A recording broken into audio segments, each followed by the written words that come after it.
Hello friends, myself Mayank Srivastava from Ambalika Institute of Management and Technology from Mechanical Engineering branch, and my college is affiliated with Dr. APJ Abdul Kalam Technical University. Students, आज का हमारा topic है phase diagram. सबसे पहले बात करते हैं phase diagram से पे पहुंचने से पहले हमने जो पिछले लेक्चर में जो चीज़ें आपको कवर अप करा था या जो बेसिक्स थे, क्योंकि इस यूनिट में फेस डायग्राम पढ़ने से पहले आपको पुरानी चीज़ें पता होनी चाहिए, क्योंकि वन बाय वन सारा कुछ एक दूसरे से आपका कोरिलेटेड होता है। तो हमने जो आपको बताया था कि यूनिट सेल क्या होता है, एक्चुअली क्रिस्टल का जो सबसे छोटा पार्ट होता है उसे आप यूनिट सेल कहते हैं। फिर हमने आपको यूनिट सेल्स के बारे में बताया था कि वो कैसे वर्क करता है, लैटिस क्या क्या चीज़ें होती हैं, लैटिस का फॉर्मेशन कैसे होता है, मिलर इंडिसेस क्या होता है। अब जैसे लैटिस होता है तो लैटिस क्या होता है कि एक्स एक्सिस में वन बाय वन आप यूनिट सेल को रखते जाएंगे, वाई एक्सिस में आप उसको पुटअप करिए और जेड एक्सिस में पुटअप करिए। तो क्या होता है, एक मेटल पूरा तैयार होता है 3 डायमेंशनल में। 3 डायमेंशनल में वो चीज़ें एक्स वाई और जेड, जब तीनों चीज़ों को रख करके हम कवर अप करते हैं तो उसे 3 डायमेंशनल बोला जाता है और मटेरियल आपका 3 डायमेंशनल में पूरा होता है। अब लैटिस में आपने यूनिट सेल प्लेस कर दिया, उसके बाद फिर हमने आपको बताया था कि मिलर इंडिसेस फाइंड करता है कि लैटिस में कौन सा एड्रेस पे कौन सा यूनिट सेल रखा हुआ है। इसका क्या यूज होता है, इसमें हमने आपको बताया था कि इसका बेनिफिट ये होता है कि जब आप को ये पता हो जाए कि कौन से एड्रेस पे यहाँ पर फेल्योर आ रहा है, जैसे मान लीजिए कोई भी मटेरियल कहीं पर भी आपने रखा, इक्विपमेंट रखा और उसके बाद उसका यूज करा, तो जब आप उसका यूज करते हैं तो कहीं ना कहीं फेल्योर आता है। तो उस फेल्योर को दूर करने के लिए आप क्या करेंगे, आपको पता होना चाहिए कि कहाँ पर फेल्योर आ रहा है, तभी तो आप उसमें रेमेडीज़ यूज कर पाएंगे, तभी तो आप उसमें कुछ चेंजेस कर पाएंगे कि हाँ ये चीज़ फेल्योर ना हो, फेल्योर होने से आप उसको बचा पाएँ। तो उसके लिए आप मिलर इंडिसेस का यूज करते हैं। अब मिलर इंडिसेस में आप क्या करते हैं, आप पता करते हैं कि कहाँ पर कौन सा फेल्योर आ रहा है। जब आपको ये पता चल जाता है ये फेल्योर आया, तो आपने क्या करा, उसके स्ट्रक्चर को और स्ट्रॉन्ग बना दिया, या जिस डायरेक्शन में फेल्योर आ रहा है उसमें आपने और ज़्यादा इनपुट्स अपने दे दिए, मटेरियल कंपोजिशन और ज़्यादा स्ट्रॉन्ग कर दिया। तो उस केसेस में क्या होगा, आपका वो मटेरियल वहाँ पर स्ट्रॉन्ग हो जाएगा। तो ये सारी चीज़ें हमने आपको मिलर इंडिसेस में बताई थी। फिर उसके बाद जब आपका 3D में मटेरियल बन गया था, फिर आपको हमने मैकेनिकल प्रॉपर्टीज़ बताई थी कि मैकेनिकल प्रॉपर्टीज़ मटेरियल्स की क्या होती हैं। जैसे डक्टिलिटी में क्या होता है, कोई भी मटेरियल में आप टेंसाइल लोड लगाते हैं तो वायर फॉर्म में वो आसानी से चेंज हो जाता है, तो ये उसकी डक्टाइल प्रॉपर्टीज़ होती है। फिर उसके बाद ब्रिटलनेस होता है। ब्रिटलनेस में क्या होता है, प्लास्टिक लिमिट को वो ज़्यादा देर तक गेन नहीं करती और सडन फ्रैक्चर होता है, तो वो ब्रिटलनेस प्रॉपर्टीज़ होती है। इसी तरह आपको हमने बताया था टफनेस, और आपको एक एग्जांपल भी दिया था कि टफनेस और हार्डनेस में क्या अंतर होता है, ये भी बहुत ज़्यादा पूछा जाता है। तो हार्डनेस में क्या होता है, आपका क्रैक कितना इंडेंट हो रहा है, या कोई भी मटेरियल अपने अंदर कितना अलाउ करता है क्रैक को इंडेंट होने की प्रॉपर्टीज़ को, वही उसकी हार्डनेस को बताता है। जितना कम अलाउ करेगा उतनी ज़्यादा मटेरियल हार्ड होगा, लेकिन हार्डनेस के साथ साथ टफ होना बहुत ज़रूरी होता है। अब टफनेस में क्या चीज़ आती है कि मटेरियल की वो क्वालिटी जिसमें लोड बियरिंग कैपेसिटी बहुत अच्छी हो, तो वो उसकी टफनेस की क्वालिटी आ जाती है। तो ये हमने आपको कुछ मैकेनिकल प्रॉपर्टीज़ बताई थी। इसके बाद जो हमने आपको बताया था कि टेस्टिंग कैसे करनी। अब आपका मटेरियल बन गया भाई, पहले आपने ड्राइंग के थ्रू उसको 2D में करा, फिर उसके बाद उसको मटेरियल 3D में चेंज करा, मटेरियल आपका बन गया। अब मटेरियल में कुछ ना कुछ टेस्टिंग करेंगे, क्यों, क्योंकि अगर आप टेस्ट नहीं करेंगे तो फेल्योर के चांसेस बढ़ेंगे। तो टेस्टिंग भी आपकी हमने आपको बताया था 2 टाइप के होते हैं, एक होता है एनडीटी और एक होता है डिस्ट्रक्टिव टेस्टिंग। एक होता है नॉन डिस्ट्रक्टिव टेस्टिंग और एक होता है आपका डिस्ट्रक्टिव टेस्टिंग। डिस्ट्रक्टिव टेस्टिंग में क्या होता है कि जो भी प्रोटोटाइप मॉडल या कोई भी चीज़ आप बनाते हैं, उसका अगर आप प्रोटोटाइप बनाते हैं और उसके ऊपर जब आप टेस्ट करते हैं तो उसमें क्या क्या फेल्योर आते हैं। जब फेल्योर आने के बाद उस मटेरियल को आप दोबारा यूज ना कर पाएँ तो वो आपका डिस्ट्रक्टिव टेस्टिंग कहलाता है। और नॉन डिस्ट्रक्टिव टेस्टिंग क्या होता है कि जब आप मटेरियल को दोबारा यूज कर सकते हैं, वो आपका नॉन डिस्ट्रक्टिव टेस्टिंग में आता है। मटेरियल में हमेशा आप मॉडल बनाते हैं, कुछ आप प्रोटोटाइप मॉडल बनाते हैं। प्रोटोटाइप मॉडल क्या होता है कि रियल वन की तरह जो आपको दिखे, साइट पे जैसा आपको यूज करना है एज इट इज़ आप उस मॉडल को बनाएं, तो उसे आप प्रोटोटाइप मॉडल कहते हैं। अब जब प्रोटोटाइप मॉडल बनता है तो उसमें काफ़ी ज़्यादा इनपुट्स लगते हैं, आपका मनी लगता है, मैन पावर लगता है, काफ़ी ज़्यादा टेक्नोलॉजीज़ यूज होती हैं। तो अगर वो उस समय फेल होता है तो आपका काफ़ी नुकसान होता है। तो इसलिए इन सब चीज़ों चीज़ों से बचने के लिए आज की डेट में ज़्यादातर चीज़ें आप क्या करते हैं, सॉफ्टवेयर पे करते हैं। अब सॉफ्टवेयर में क्या क्या चीज़ें होती हैं, जैसे आपका 2D सॉफ्टवेयर होता है, ऑटोकैड हो गया, और भी कई सॉफ्टवेयर होते हैं जैसे कैटिया, प्रो, ये सब 2D पे भी काम करते हैं आप और 3D पे भी काम करते हैं। तो पहले आपकी डिज़ाइन बनती है, फिर उसको आप लेके जाते हैं दूसरे मॉड्यूल पे। इन्हीं मॉड्यूल को आप कहते हैं वर्क बेंच। जैसा मैंने अभी पहले भी डिस्कस करा था, उस वर्क बेंच का मतलब क्या होता है कि मॉड्यूल या टूल या आपका हर वर्क बेंच के अलग अलग टूल्स होते हैं, तो उस टूल्स के अकॉर्डिंग आप उसमें मैन्युफैक्चरिंग ऑपरेशन इंक्लूड कर सकते हैं। तो वो भी आपका सॉफ्टवेयर पे होने लगा। फिर आपने क्या करा, नेक्स्ट उसको लेकर के जाते हैं आप किस पे, मैन्युफैक्चरिंग के बाद आपका होता है एनालिसिस। अब एनालिसिस के लिए या टेस्टिंग, फाइनल टेस्टिंग के लिए आप उसमें यूज करते हैं हाइपरमेश और एनसिस सॉफ्टवेयर, और उस सॉफ्टवेयर के थ्रू आप रिकॉग्नाइज करते हैं कि क्या इशू आ रहा है, क्या प्रॉब्लम आ रहा है। अब वो फाइनाइट एलिमेंट मेथड के ऊपर होता है। अब फाइनाइट एलिमेंट मेथड में क्या करते हैं, जितने भी नोडल पॉइंट बनते हैं या माइक्रो स्ट्रक्चर फॉर्म होता है, इस इंजीनियरिंग में कोई भी मटेरियल अगर बनता है तो उसका माइक्रो स्ट्रक्चर बनता है। जैसे आपका एफसीसी हो गया, बीसीसी हो गया, तो जो भी माइक्रो स्ट्रक्चर आपका फॉर्म होता है उसके जो भी नोड होते हैं, कहीं ना कहीं जब असेंबली होती है तो नोडल पे ही लोड आता है ज़्यादा और वहीं से ब्रेकेज होता है।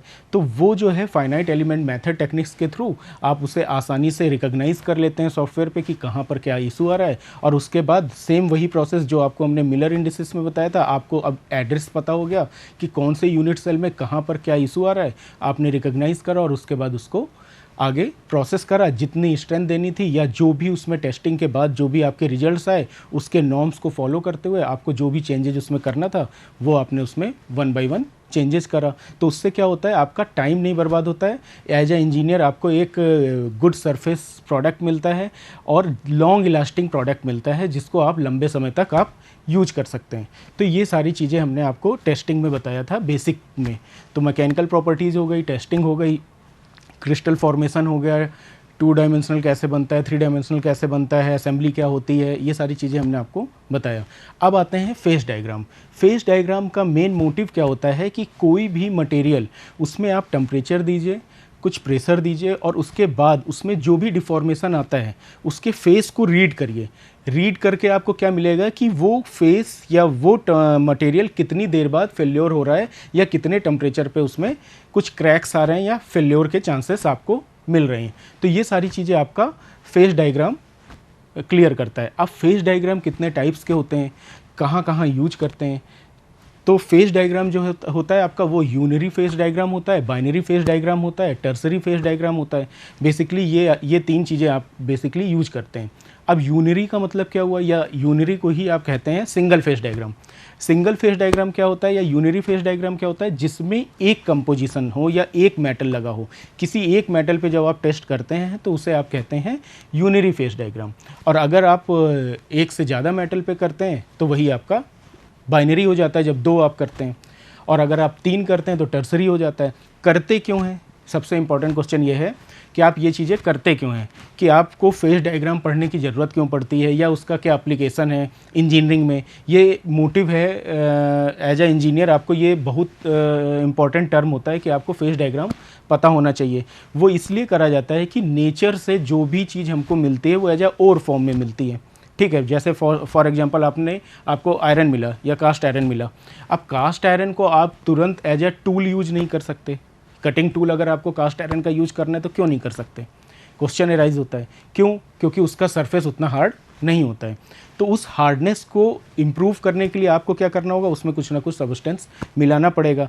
या कहाँ पर फेल्योर होता है, कितने टेम्परेचर के बाद उसमें डिफॉर्मेशन शुरू होती है, तो उसके लिए क्या होगा, आपको फेस डायग्राम पढ़ना ज़रूरी होता है, इंपॉर्टेंट होता है। क्यों, क्योंकि जैसे आपने मान लिया as a cutting tool cast iron लगाया, अब वो कटिंग करना शुरू करा, अब थोड़ी देर बाद क्या होगा, वहाँ पर डिफॉर्मेशन आएगा। तो कितने टेम्परेचर पे आएगा ये आपको नहीं पता, कितना लोड बियर कर सकता है ये आपको नहीं पता, या वो हो सकता है मटेरियल को ही डैमेज कर दे, ये भी आपको नहीं पता। तो ये सारी चीज़ें अगर आपको 1 बाय 1 समझनी है, सीखनी है, तो उसके लिए सबसे इंपॉर्टेंट टर्म होता है फेस डायग्राम।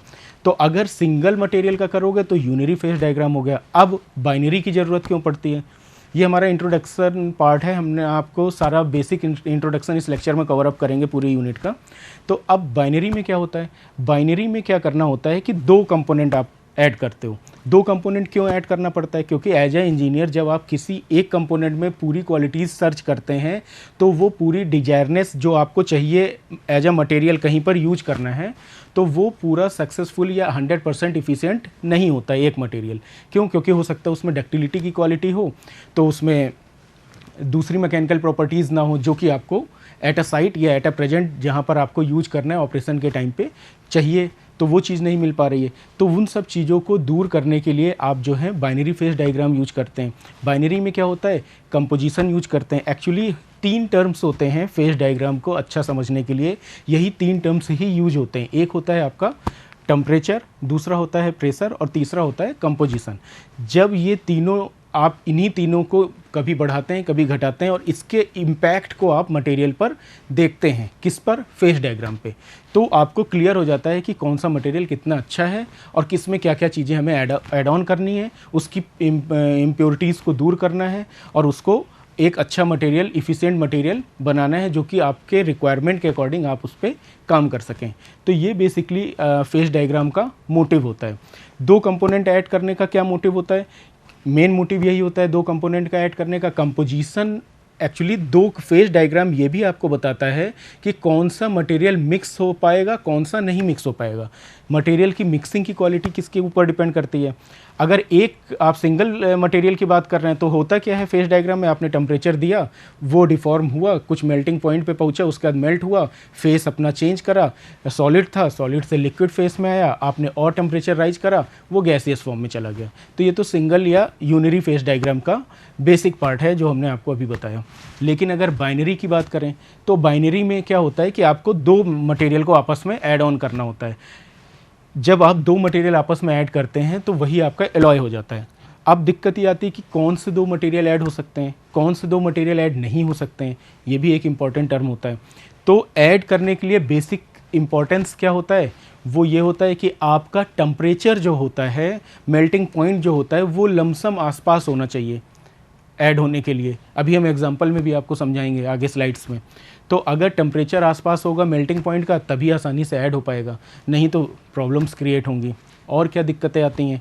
उनके स्ट्रक्चर्स लमसम सेम होने चाहिए। अगर एफसीसी है तो एफसीसी होगा तभी आपका मिल पाएगा, अगर ऐसा नहीं है तो नहीं हो पाएगा। अगर बीसीसी है, बॉडी क्यूबिक सेंटर है, तो दूसरा वाला भी मटेरियल बॉडी क्यूबिक सेंटर होना चाहिए, तभी प्रॉपर होमोजीनियस मिक्सिंग हो पाएगी। तो होमोजीनियस मिक्सिंग बहुत इंपॉर्टेंट होती है। अब मटेरियल साइंस में अगर बात करें, मटेरियल्स की ही बात करते हैं, इसलिए हम इसमें गैस के पार्ट में नहीं जाते हैं कि गैस को मिक्स करने में क्या होगा या उसमें क्या क्या उसकी प्रॉपर्टीज़, नॉमेनक्लेचर क्या क्या चेंज होंगे, तो उस पर डिस्कस ना करते हुए हम अपने मटेरियल इंजीनियरिंग के ही टॉपिक पे आते हैं। नेक्स्ट स्लाइड पे चलते हैं। अब जैसे इसमें लिखा हुआ है कि material are transform into various phases under the effect of temperature and pressure. ये इंपॉर्टेंट टर्म है जो आपको हमने पहले भी बताया कि मटेरियल ट्रांसफॉर्म होगा वेरियस फेसेस में, लेकिन डिपेंड किसके ऊपर करेगा? आपका टेम्परेचर और प्रेशर के ऊपर। अगर आप टेम्परेचर बढ़ाओगे, क्योंकि कोई भी मटेरियल की प्रॉपर्टीज़ देखना होता है तो आप उसके टेम्परेचर को बढ़ाते हैं, वो फेस चेंज करता है, उसके बाद फिर उसको सॉलिडिफाइज करते हैं, मतलब आप उसको कूलिंग करते हैं। कूलिंग करने के बाद क्या होता है? वो एक सॉलिड फॉर्म में आता है। फिर उसके माइक्रो स्ट्रक्चर्स को आप पढ़ते हैं, उसमें देखते हैं कितना स्ट्रेंथ है या वो आपके अकॉर्डिंग काम कर पा रहा है कि नहीं। तो ये सारी चीज़ें जो भी आप अगर मटेरियल के बारे में अच्छा नॉलेज गेन करना होता है तो आपको फेस डायग्राम पढ़ना बहुत इंपॉर्टेंट टर्म होता है उसका। फिर क्या होता है आपका? The mixing of atoms of 2 और more element require study of face diagram. अब जैसा कि इसमें बताया गया है कि 2 या 2 से ज़्यादा एलिमेंट को अगर मिक्स करना है, अगर सिंगल एलिमेंट है तो हो सकता है आप उसको एक बार टेम्परेचर दिए, हीट करे, डिफॉर्म हुआ, उसकी क्वालिटीज़ पे रीडिंग करे और उसके बाद उसको एनालाइज करे और जहाँ यूज करना है यूज कर लिए। लेकिन अगर आपका एक से ज़्यादा कंपोनेंट आता है, 2 कंपोनेंट हो गए। अब 2 कंपोनेंट का मतलब क्या हुआ? आपको दोनों मेटल की क्वालिटीज़ पता होनी चाहिए कि वो उनका आपका माइक्रो स्ट्रक्चर क्या है, या उसका क्रिस्टल फॉर्मेशन कैसा हो रहा है, या उसका दोनों मटेरियल की स्ट्रेंथ क्या है, या दोनों मटेरियल का मेल्टिंग पॉइंट क्या है। जब ये सारी चीज़ें आपको पता होंगी तभी आप फेस डायग्राम को अच्छे से रीड कर पाएंगे। तो वही चीज़ है कि the mixing of 2 atoms are more element require study of different phases. 2 atom या 2 से ज़्यादा एटम को जब मिक्स करते हैं तो वहाँ पर हमको फेस डायग्राम पढ़ने की ज़रूरत पड़ती है या फेस डायग्राम जानने की ज़रूरत पड़ती है। और भी इसमें क्या होता है, जैसे आयरन आपको मिला, अब iron as a ore form में मिला आपको, अब उसमें आप उसको, अब आयरन का ही फॉर्म होता है, एलॉय के फॉर्म में अगर देखा जाए तो आयरन में ही आपका स्टील फॉर्मेशन होता है।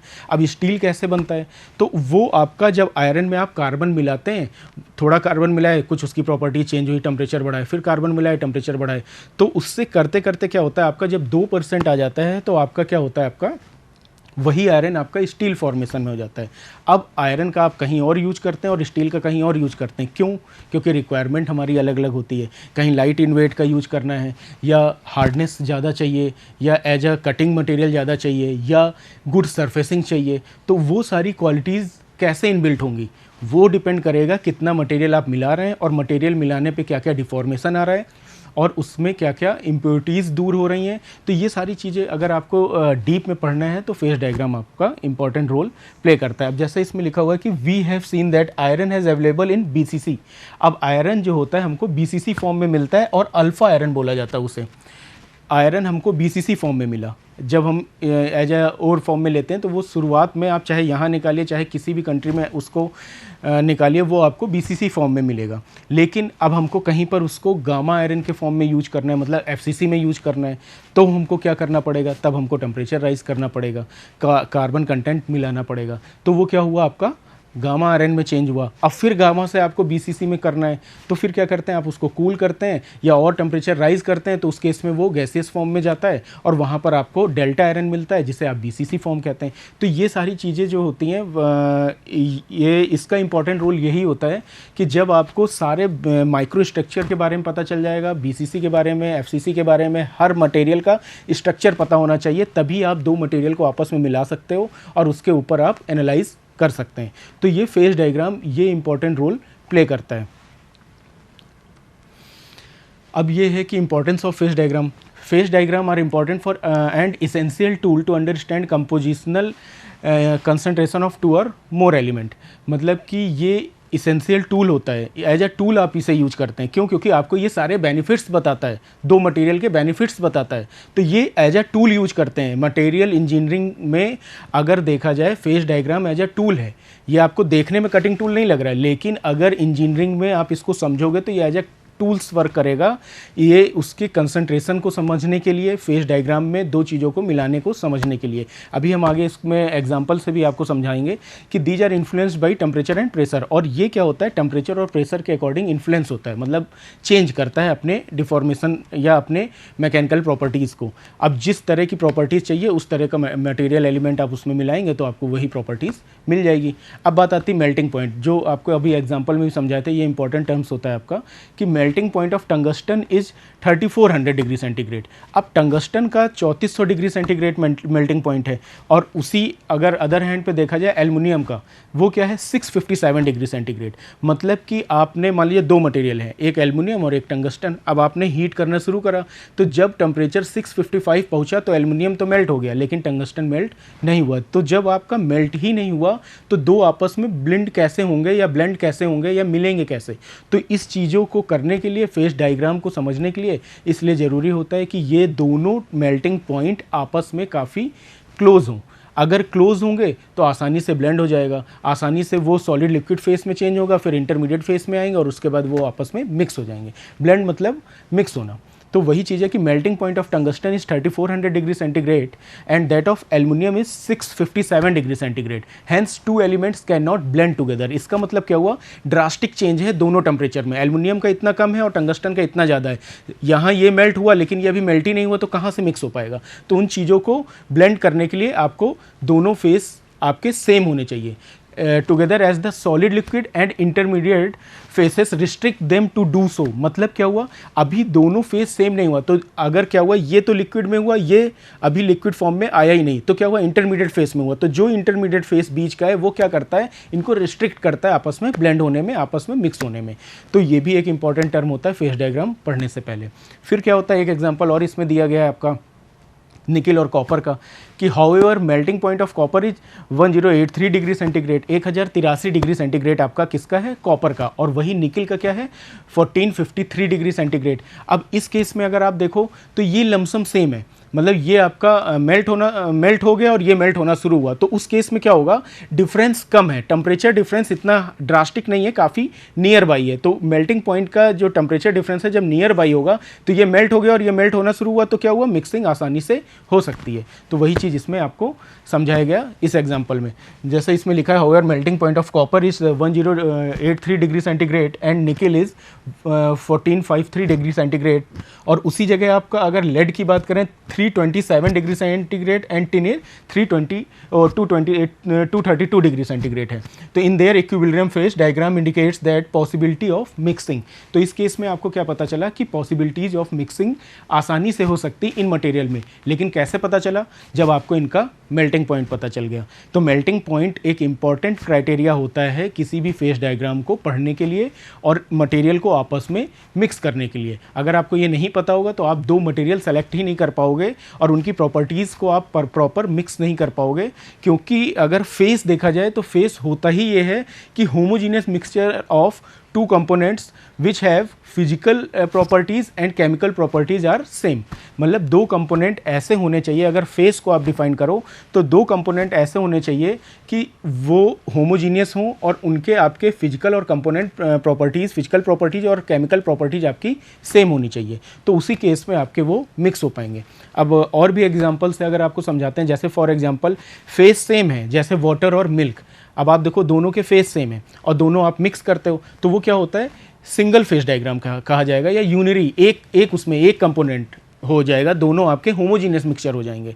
लेकिन वही अगर आप आइस को लेते हो, आइस आपका सॉलिड है और वाटर आपका लिक्विड फॉर्म में है, और अगर इनको मिक्स करते हो तो टाइम टेकन है। टाइम टेकन क्यों हो रहा है, क्योंकि उसकी डेंसिटी अलग होती है और इसकी डेंसिटी अलग होती है। तो जिसके कारण आपने मान लीजिए एक आपने बॉक्स लिया, उसमें आपने पोर कर दिया लिक्विड और उसके बाद उसमें आपने एक आइस का टुकड़ा डाल दिया, तो उस फेस में क्या होगा, आपका आइस जो है टाइम टेकन या टाइम लेगा उस फेस में आने में।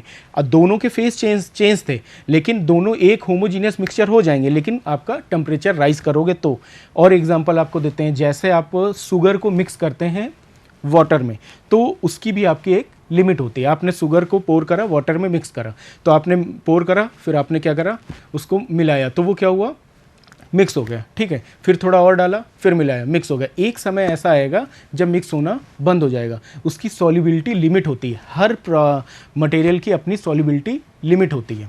तो अगर सॉल्युबिलिटी लिमिट तक वो पहुंच गया और अब मिक्स नहीं हो रहा है, तो आपको क्या करना पड़ेगा। अब आप क्या करते हो, अगर ठंडा मान लीजिए मिल्क है आपका और उसमें आप शुगर मिलाते हैं तो नहीं मिलता है, क्यों, क्योंकि उसकी वो टेम्परेचर राइज नहीं हो पाया और आपका ये सॉलिड कंटेंट है उसमें प्रॉपर मिक्स नहीं हो पा रहा है। तो आप क्या करते हो, बोलते हो टेम्परेचर बढ़ा दो। जब आप टेम्परेचर बढ़ाते हो तो उस केस में क्या होता है, आप जैसे जैसे टेम्परेचर बढ़ाते हैं वैसे वैसे उसकी सॉल्युबिलिटी लिमिट बढ़ती चली जाती है और मिक्सचर आपका होमोजीनियस होता चला जाता है।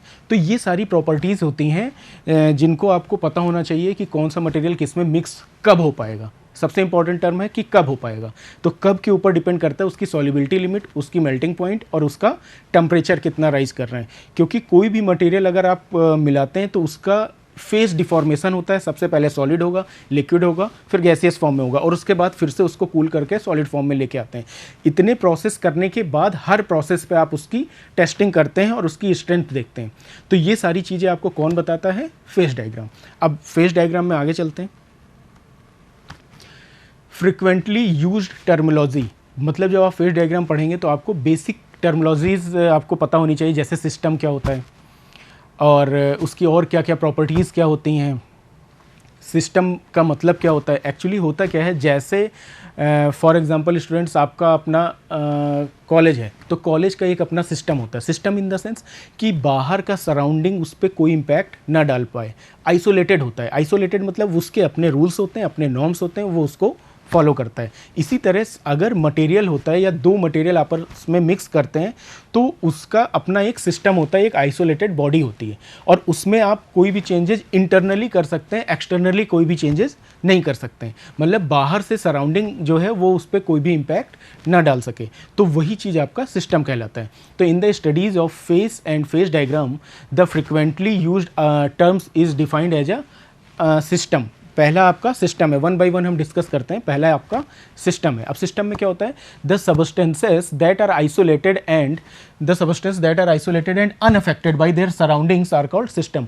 मतलब वो सबस्टेंसेस जो कि आइसोलेटेड हो और अनअफेक्टेड हो सराउंडिंग से। जैसे ये सबस्टेंसेस है, सबस्टेंसेस मीन्स कंपोजिशन, आप कोई भी चीज़ को कंपोज कर रहे हो, कंपोजिशन कर रहे हो, आपस में मिला रहे हो, तो वो अनअफेक्टेड हो सराउंडिंग से, तो वो टर्म क्या कहलाएगा, आपका सिस्टम कहलाएगा। फिर क्या है, द सिस्टम में बी सॉलिड, लिक्विड, गैस और कॉम्बिनेशन ऑफ दीज थ्री। अब सिस्टम क्या होता है, या तो सॉलिड होगा, लिक्विड होगा, या गैस होगा, या इन तीनों का कॉम्बिनेशन होगा। जब तीनों को कंबाइन करेंगे तो एक आपका सिस्टम कहलाता है वो। फिर क्या होता है, जैसे आपका एग्जांपल हमने और भी पहले भी दिया था, यूनिवर्स। अब यूनिवर्स में क्या होता है, मैटर होता है, एनर्जी होता है। पूरा यूनिवर्स दो चीज़ से मिलकर के बना है, एक मैटर और एक एनर्जी। मैटर में क्या होता है, सॉलिड, लिक्विड, गैस, और एनर्जी में क्या चीज़ें होती हैं, आपकी जो चीज़ें उसमें मिक्स अप करते हैं वो आपकी जो उसको मूवेबल कराने में आसानी होती है या उसको मोशन प्रोवाइड कराने में आसानी होती है, वो आपकी एनर्जी होती है। तो सेम उसी तरह सिस्टम में क्या होता है कि द सिस्टम में भी सॉलिड, लिक्विड और gas are the combination of these three is known as a system. अब उसके बाद क्या है, the system is capable of changing composition, pressure, density और temperature if such requirement arises. मतलब कि सिस्टम, अगर सिस्टम में रह करके कोई काम करना है तो उसका मतलब क्या हुआ, आप उसमें अंदर इंटरनल पार्ट में कंपोजिशन में चेंज कर सकते हैं। मतलब प्रेशर आप चेंज कर सकते हैं, 1 एटमॉस्फेरिक प्रेशर पे आप चेक कर रहे थे, आप 2 एटमॉस्फेरिक प्रेशर पे आप देख लो, तो वहाँ पर प्रेशर आप चेंज कर सकते हैं। और क्या चीज़ आप चेंज कर सकते हैं, क्योंकि सिस्टम के अपने कंस्ट्रेंट्स होते हैं, उसी कंस्ट्रेंट्स में उसको काम करना होता है। और टेम्परेचर चेंज कर सकते हैं, डेंसिटी आप की अपनी होती है। तो ये चीज़ें क्या होता है, system is capable for changing pressure, temperature and density और टेम्परेचर इफ़ सच रिक्वायरमेंट अगर एराइजेज होती, कोई भी रिक्वायरमेंट अगर आपको हुआ कि इतने टेम्परेचर पे हमको ये मटेरियल अच्छा परफॉर्म कर रहा है, तो आप उतना टेम्परेचर लेकर के जा सकते हैं, लेकिन रिक्वायरमेंट के अकॉर्डिंग एज अ इंजीनियर। और फिर क्या है, ये एग्जांपल है कि a small piece of vanadium and polystyrene and alloy and gallium silicon compound are the example of the system. ये वैनेडियम और पॉलीस्टीरीन और ये जो है एक एग्जाम्पल दिया गया है सिस्टम का। क्यों, क्योंकि इसमें कोई भी बाहर से मटेरियल इफेक्ट नहीं करता है, अनअफेक्टेड होता है और आइसोलेटेड होता है। ठीक है, अब बात आती है स्टेट की। स्टेट क्या होता है, it is a physical condition of the system and governed by the quantities such as pressure, temperature और मास। स्टेट हमेशा फिजिकल कंडीशन होती है।